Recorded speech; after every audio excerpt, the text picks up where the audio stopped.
Okay. So I gave the topic of Agamben on biopolitics and socialism. You've all presumably read Agamben, so you know that I didn't actually have much to say on socialism, so you might reasonably expect this presentation to be short, but not like 10 seconds short or anything. Before we go in, I would just like to say a few things about why I even pose such a question to or about Agamben. So during the last 5 years, I've been working on a project on Soviet biopolitics, which in itself began with a puzzle of why the problematic of biopolitics, which has been sort of all the rage during the last decade or so, only focuses on two of the three grand ideologies of the 20th century. So you have two strands of biopolitics of liberal governance, especially focusing on neoliberalism, sort of a kind of a positive biopolitics, though with exceptions, and you have a biopolitics focusing on Nazism or European fascism in general. So what has been almost completely missing is the third major political ideology of the 20th century, which is socialism, specifically in its Soviet version. So aside from a few very casual references to Soviet biopolitics in the canonical works of Foucault, Agamben, Esposito, and others, the theoretical literature on biopolitics tends to ignore the Soviet socialist experience, while on the other hand, of course, the empirical research in Soviet studies completely ignores the problematic of biopolitics, with very, very few exceptions. And yet, this disconnection, right, although this gap is extremely detrimental, specifically for the theory of biopolitics, not only because the Soviet case or the Stalinist case offers a myriad of examples of biopolitics in both its sort of positive and negative forms.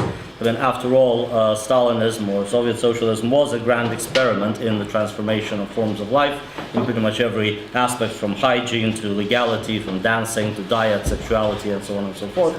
But even more so, the problem is not strictly an empirical one. The socialist experience actually helps us address what is the central problem, what has been the central problem of the theory of biopolitics, and that is explaining the persistent conversion of biopolitics into its opposite, right? Of biopolitics into thanatopolitics, which arguably reaches its most extreme and even paroxysmal point precisely under Stalinism. So on the one hand, as a project of the post-revolutionary positive transformation of all social life, along the lines of communist ideology, Stalinism kind of epitomizes the ambitions, at least of a positive biopolitics, about the amenability of the vital processes of the population to governmental transformation or transformation by political power. And on the other hand, the actual experience of this transformation during the 30 years of Stalinism, less so beyond that, were remarkably violent, tending to pretty much annihilate the very forms of life that were to be transformed in them. So Stalinism appears to be the case of an extremely positive biopolitics that turned extremely negative. Right?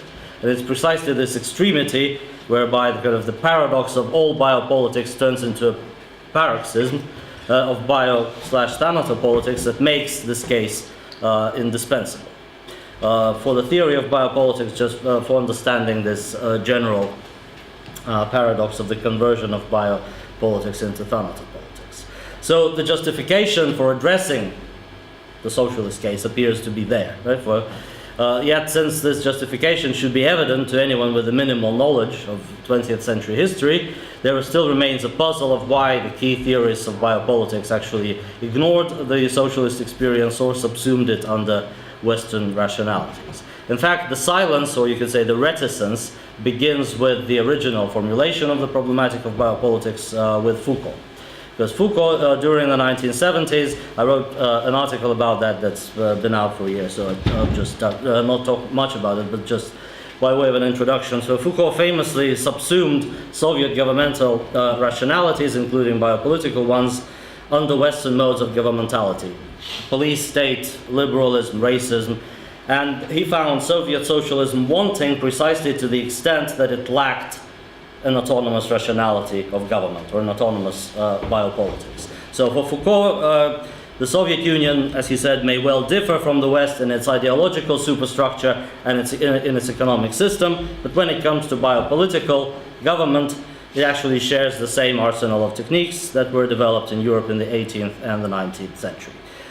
Even the Gulag, right, for Foucault, was a West European invention, and in one of his interviews he suggested sort of a historical hypothesis that the Gulag was actually invented by a French criminologist who proposed it to the Russian government at the end of the 19th century, which is a terribly incorrect interpretation, but one, as I always say, one never goes to Foucault for historical accuracy. Okay. So, if the founding father, as it were, of biopolitics was so unkeen, as it were, to go and probe the socialist case, it is perhaps easy to understand that Agamben's influential post-Foucauldian elaboration of biopolitics would also not be interested in going that way. In fact, from the outset, you could say that Agamben's reticence about socialism is easier to understand than Foucault's. While Foucault famously posited the emergence of biopolitical rationalities as a historical event marking the threshold of modernity, Agamben has controversially argued that biopolitics, as he said, was firstly at least as old as sovereign power, and secondly coextensive with sovereign power. So, in a famous opening statement in Homo, Sacer, he said that the production of a biopolitical body is the original activity of sovereign power. In this sense, biopolitics is at least as old as sovereign power.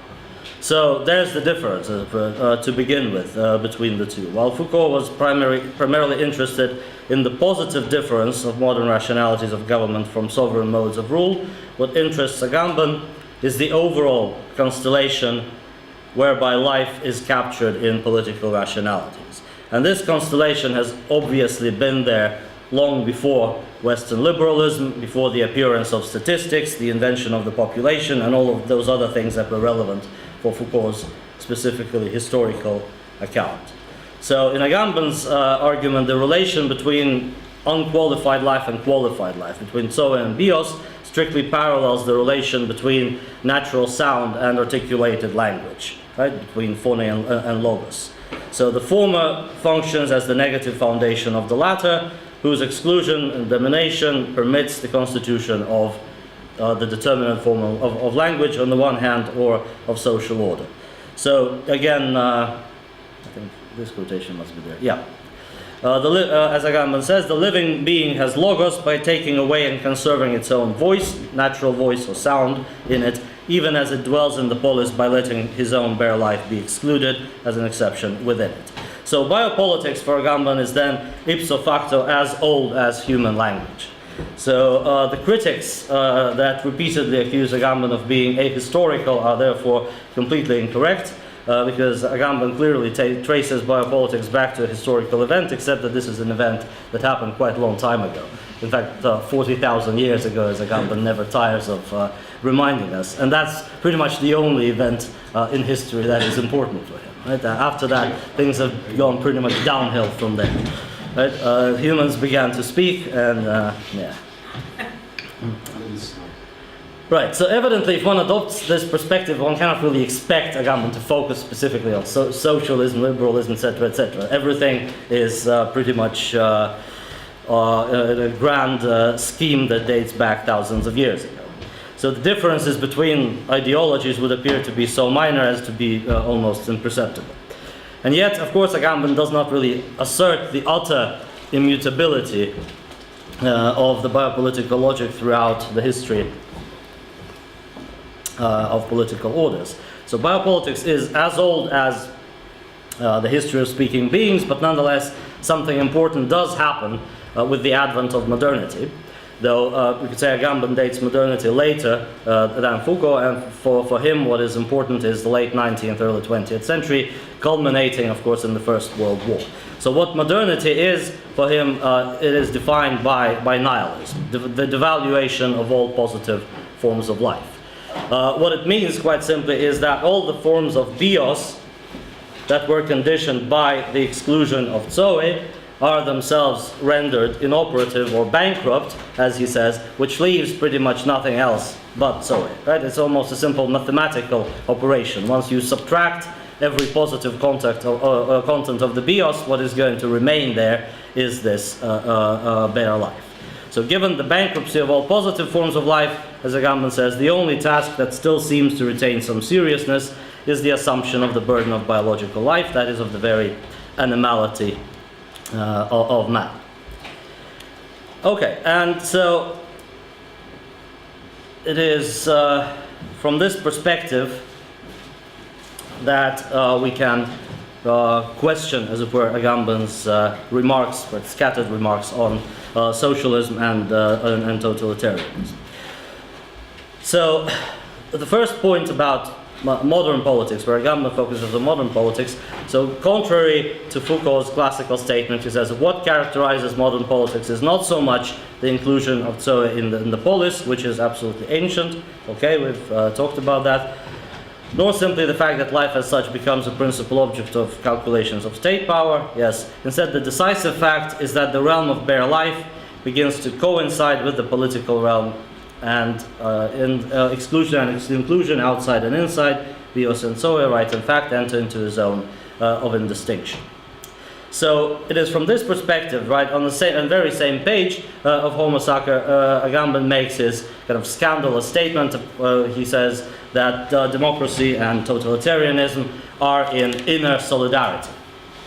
So the first point I'm going to talk about is what this inner solidarity might mean. So for Agamben, totalitarianism exemplifies the most extreme manifestation of the biopolitical logic, whereby bare life is no longer concealed under the veneer of some positive form, but comes to be revealed as such. Right? So as he says, only because politics in our age has been entirely transformed into biopolitics was it possible for politics to be constituted as totalitarian politics to a degree hitherto unknown. So totalitarianism, first and foremost, is not a relapse of modern politics into something pre-modern or archaic or something like that, but is rather the most thoroughgoing expression of the tendency of modern politics, of the degradation of modern politics into biopolitics, the tendency that has been there all along. So, and also the misunderstanding of totalitarianism is precisely due to, for Agamben, to our insufficient understanding of what biopolitics means. So, as he says, if Nazism still appears to us as an enigma, and if its affinity with Stalinism is still unexplained, this is because we have failed to situate the totalitarian phenomenon in its entirety in the horizon of biopolitics. Okay, so what happens if we do situate totalitarianism in the horizon of biopolitics? Can we explain Nazism and especially its affinity with Stalinism? Agamben's response to this question has actually been quite ambivalent. He oscillates between two positions that are kind of close but not necessarily, not really identical. On the one hand, he seeks to maintain the difference between democracy and totalitarianism as distinct modes of biopolitics, and on the other hand, he wants to erase the difference altogether in his rather typical argument about their indistinction. Right? And indistinction is, of course, a favorite trope of Agamben as such. So the long quotation here, I won't go through the whole thing. Just a few main points here. So the first reading is of the history of modern politics as double-sided, right? So double-sided still presupposes the existence of two distinct sides to it. On the one hand, the progressive emancipation of bare life, right? The history of democracy, the expansion of rights and civil liberties, and so on and so forth. And on the other hand, the subjection of bare life to governmental rationalities. And on the other hand, there is a stronger and much more controversial claim that in fact democracy and totalitarianism are so close together that they are indeed indistinct and in an inner solidarity. And the second, I will focus more on the sort of on the second line, because this is what Agamben developed also beyond Homo Sacer in some of the other more political texts of the period. This second interpretation, the more pessimistic one, if you like, is heavily influenced by Guy Debord's theory of the spectacle, which has otherwise been quite important for Agamben's theoretical development. So, in Homo Sacer, still in the introduction, Agamben says that democracy, at the very moment in which it seemed to have finally triumphed over its adversaries, proved itself incapable of saving Zoe, to whose happiness it had dedicated all its efforts, from unprecedented ruin.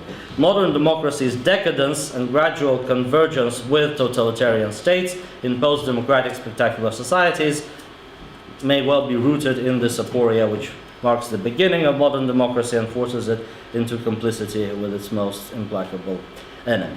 So in this statement, the inner solidarity of democracy and totalitarianism is less a matter of their underlying identity than as a result of a degradation of democracy. So the process of degradation. Yet this degradation is itself not historically accidental, but itself rooted in the what Agamben calls the originary aporia of modern democracy, which, in contrast to the classical democracy of the polis, wanted to focus directly on bare life rather than exclude it.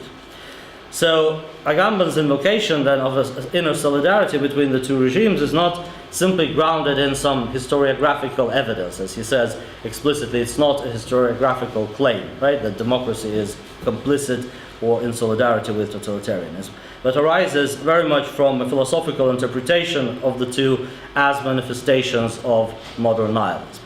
And this is where Debord comes in, because Debord's theory of the society of the spectacle, and especially his later, the second book, the commentaries on the society of the spectacle, clearly provide Agamben with a matrix, right, for understanding that. What did the original Society of the Spectacle book argue? It said that there were two forms of spectacle, the diffuse one, right, and the concentrated one. So the concentrated spectacle was the totalitarian society in which the sphere of representation is entirely controlled by the state apparatus, so Stalinist, Nazi, fascist regimes, while liberal democracy in turn exemplified a diffuse spectacle in which the control over representation is diffused throughout civil society and the economy.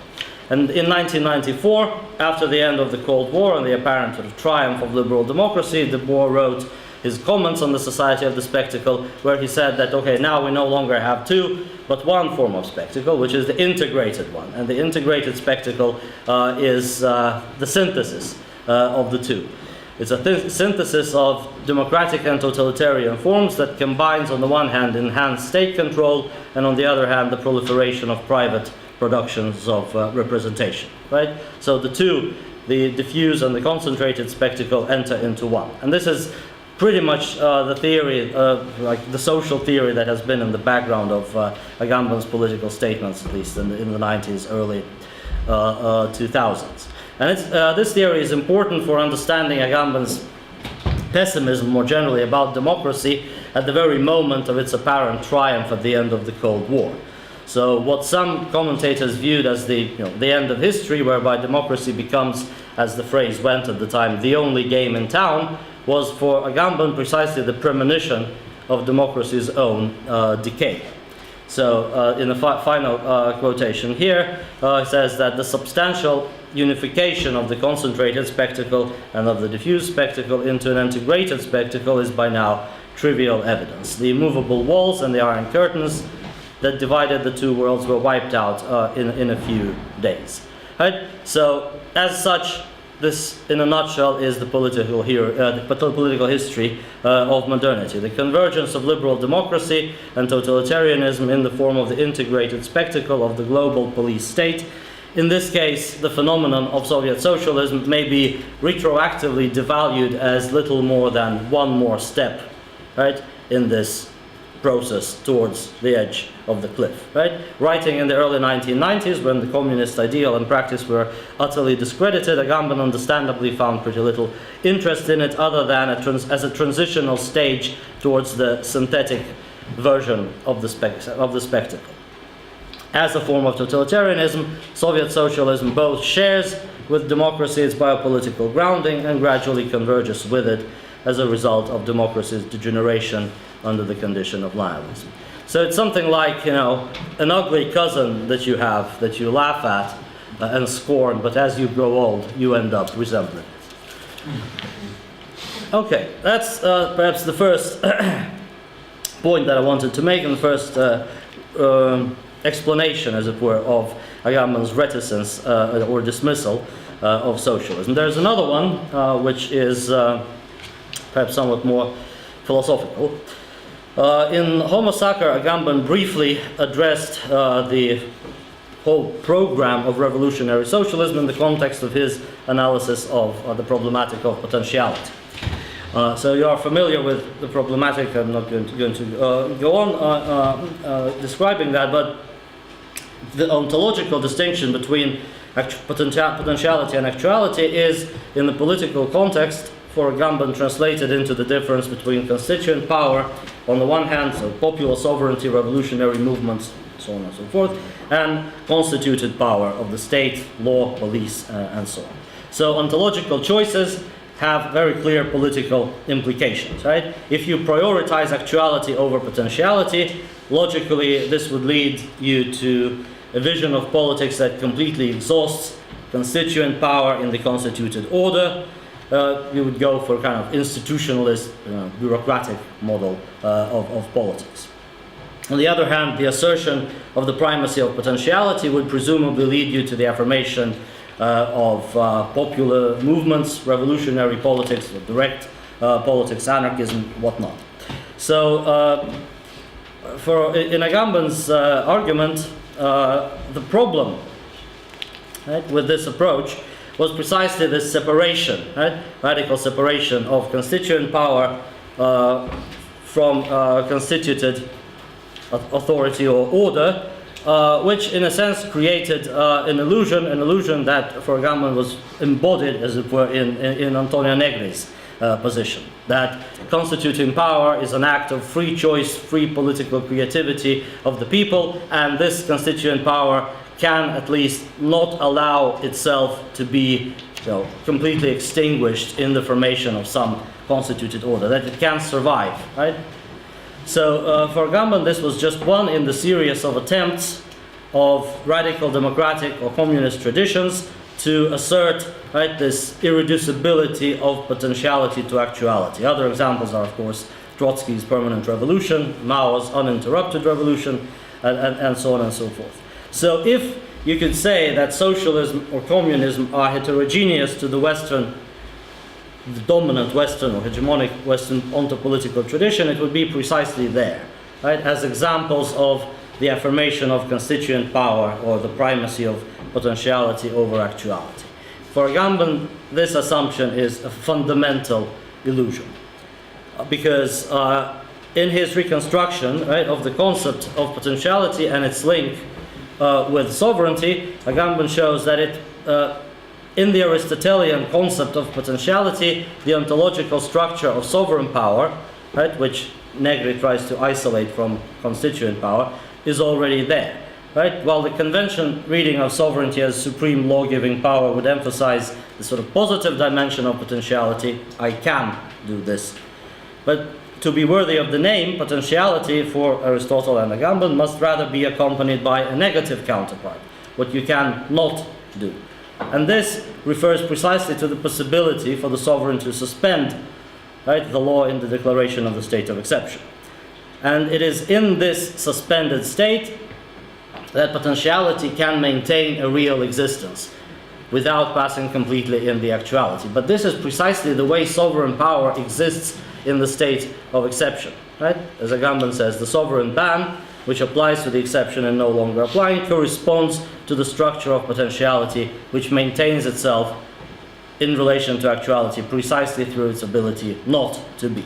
So it is important, it is impossible now to oppose sovereignty as the creative constituent force to the constituted, right, already actualized order. Sovereign power always already possesses all of those features of potentiality and creativity that Negri, for instance, and other thinkers in the radical democratic traditions try to reserve for the constituent power, for the multitude, for the people, the revolutionary party, the councils, or any other embodiment of constituent power.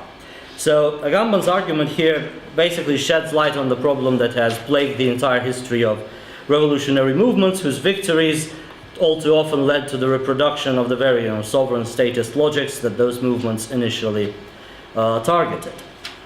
And in Agamben's interpretation, this repeated failure of revolutionary politics has to do precisely with its commitment to law and sovereignty in the guise of the apparent opposition to them. So he says that politics has suffered a lasting eclipse because it has been contaminated by law, seeing itself at best as constituent power, that is, violence that makes law, when it is not reduced to simply the power to negotiate with the law. The only truly political action is that which severs the nexus between violence and law.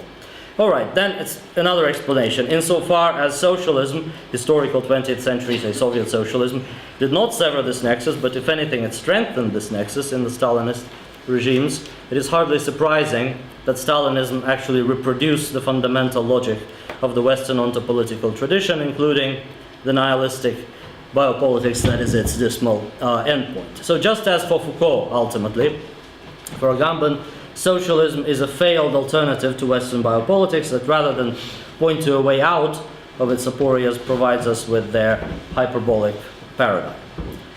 All right, so these are the two reasons or the two explanations, and yet I have one final point. I think the 5 minutes that I have would be sufficient there. There's at least one aspect of Soviet socialism that Agamben, I would think, ignores to his disadvantage. And that has to do with the camp. And Agamben's controversial thesis about the camp as the fundamental or the paradigmatic nomos of modernity. So in his methodological book on the signature of all things, Agamben defined the paradigm as an example that illuminates the set to which it belongs, right? So a paradigm is a singular object that stands equally for other objects of the same class, but this class, on the other hand, is only constituted by this object itself, right? So for paradigms to illuminate something beyond themselves, their normal denotative use must be suspended in order to enable the constitution of a new ensemble, right? So, for instance, the very word paradigm could be used as a paradigm of a noun in the English language, but in order for it to function that way, it needs to stop meaning paradigm, right, and start meaning just a noun in the English language. All right, so this is the function of Agamben's paradigmatic figures, right? All over his work we encounter them. Homo, Sacer, the Mussulman, Bartleby, angels, porn stars, all of them are paradigms, right? They point to something beyond themselves. They constitute wider ensembles from which they stand out due to the suspension of their own denotation. Okay, that is pretty much uncontroversial, right? What is more controversial for Agamben is that the examples that he chooses are remarkably hyperbolic, right? They're not merely examples of a wider tendency, they are extreme examples whose relation to the wider tendency is precisely something that is disputed, right? To what extent Homo Sacer, the being that can be killed with impunity, is the paradigmatic subject of contemporary politics, right? Does this example illuminate a more general state of affairs? Whether they indeed do so or not remains a rather contested question. However, when it comes to the camp, right, and Agamben of course made the argument that the camp is the paradigmatic political space, in these days the Soviet camp of the Great Break period in the Soviet Union, late 20s, early 1930s, is in fact paradigmatic of Soviet biopolitics in a much more conventional and a much less scandalous sense, since for all its violence, its logic was strictly homologous to the governmental rationality that operated in the society at large. So what were the camps during the Great Break, right? During the Great Break, the camps were widely publicized by the Soviet regime and its figureheads, including, of course, all of the esteemed members of the intelligentsia, as the site of the construction of socialism, pure and simple. Where was the socialism constructed? Everywhere in the Soviet Union. What is the best site to see the construction of socialism? Where should you go to see socialism in construction? To the camps, obviously. And this is where Gorky and Rodchenko and all of the refined Soviet intellectual elite went and published a book, for instance, about the construction of the White Sea Baltic Canal, which is a sort of a classic of camp literature, unintentional tragedy, you could say, in many ways. So the construction of socialism in the camps was firstly literal, right? So all of the major projects of Stalinist industrialization took place with camp labor, but also it was figurative because it pertained to the construction of socialist forms of life. The new Soviet subject, right? The new Soviet person that was supposed to emerge out of the construction of socialism was to be born in them. This process was called in the official discourse reforging, right? You take an old form of life, an anterior form of life, and you build something new and better out of it. So in this process of reforging, camp inmates were stripped of their positive forms of life as university professors, priests, prostitutes, kulaks, thieves, etc., and subjected to forced labor and indoctrination that would eventually transform them into model citizens of the new society. So whereas the colonial camps of Western powers and Nazi concentration camps were to varying degrees exceptional in relation to the modes of government practiced outside them, so they were functioning as, if you like, obscene supplements to them. Until the late 1930s, the Soviet camp was actually the proud emblem, right, of the Soviet project. It was neither obscene nor secret in any way. It was the most public site to where people, including foreigners, were very much invited to go. So the camp was where the biopolitical rationality of forcing ideology into real life was manifested most clearly, and where it encountered the least resistance, because there were not only legal but also physical limits to the exercise of power were actually abolished within it. So while the camp is definitely not a socialist or a Bolshevik or even a Russian invention, it was only in socialism that it became, for a limited period of time, the true paradigm of the society at large. And in fact, it's probably not coincidental that in June 1934, there was a decision by the Soviet government to make any attempt to flee the Soviet Union a criminal offense punishable by death, which made the entire country a restricted zone, somewhat similar to a camp.